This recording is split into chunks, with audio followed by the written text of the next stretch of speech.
Muito bem, então, uma vez que a gente tenha classificado o hipertireoidismo desse paciente que se apresentou no consultório, eu tenho agora que pensar nas etiologias e começar a investigar essas etiologias. Então, quais são as principais causas do hipertireoidismo que a gente precisa investigar no paciente que se apresenta para a gente no consultório? Uma coisa interessante disso é que eu já vi muito colega que vê o hipertireoidismo e age como se aquele dali já fosse o diagnóstico final. Né? Hipertireoidismo é um diagnóstico sindrômico, a gente precisa estabelecer a etiologia. Então, essa é a pergunta que o Queiro fez. Né? O que é que a gente vai fazer agora? A gente vai pensar nas causas. Existem diversas causas, né? Tem aquelas mais comuns e aquelas mais raras. Né? A causa mais comum, disparado, é a doença de Graves. Doença de Graves é o hipertireoidismo clássico, né? Quando você tem um hipertireoidismo por excesso de produção de hormônio tiroidiano, primário da tireoide realmente, né?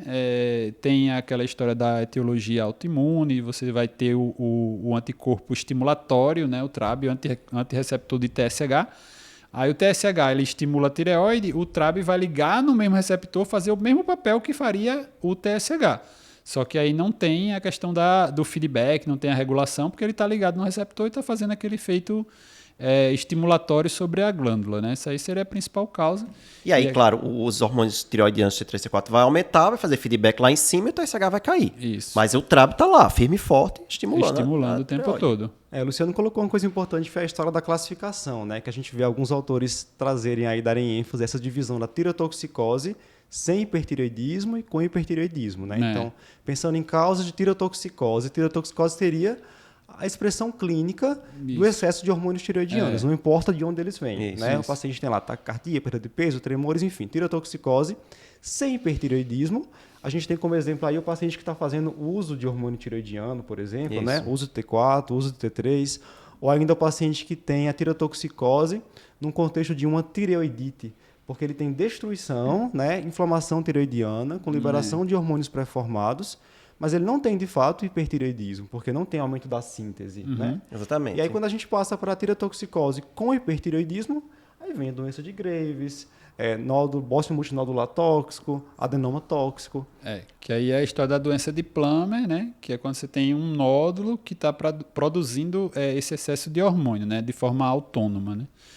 Então, assim, você deu aquele primeiro diagnóstico, aquele primeiro passo que a gente colocou anteriormente. Aí chegou o laboratório, TSH está suprimido, T4 e T3 estão elevados, né? Então, a partir disso aqui, aí você vai ver, checar o TRAB. O TRAB veio alto, é Graves. Assim, você muito dificilmente não vai ser Graves, mas assim, 99,99% vai ser Graves. Você vê o TSH suprimido, T4, T3 alto. Não tem TRAB, aí você vê ultrassonografia.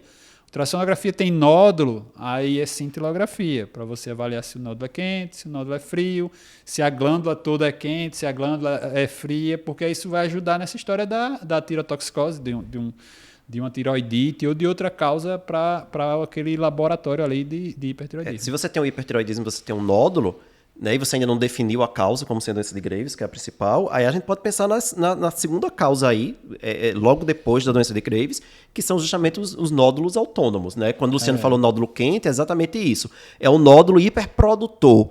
Né? Geralmente é para uma mutação ali somática do receptor do TSH em algumas células foliculares, né, da tireoide, não é na glândula toda. Né? Você tem um grupo de células que tem a mutação e aí forma um nódulo. E como é uma mutação ativadora do receptor, é como se tivesse sempre muito TSH ali mesmo sem ter. Né? Ele funciona independente de regulação central. E aí produz muito hormônio, vai lá na hipófise, diminui o TSH, mas mesmo o TSH caindo, ele está lá, firme e forte, produzindo hormônio. Então, um nódulo autônomo, que pode ser o Plummer, que geralmente a gente chama Plummer quando é um adenoma tóxico, um único adenoma, né? Ou um bócio multinodular tóxico, quando a gente tem mais de um nódulo produtor autônomo, produtor de hormônio tireoidiano. Então, tem nódulo e hipertireoidismo, eu tenho que saber se esse nódulo ele é produtor ou não para ver se ela é a etiologia.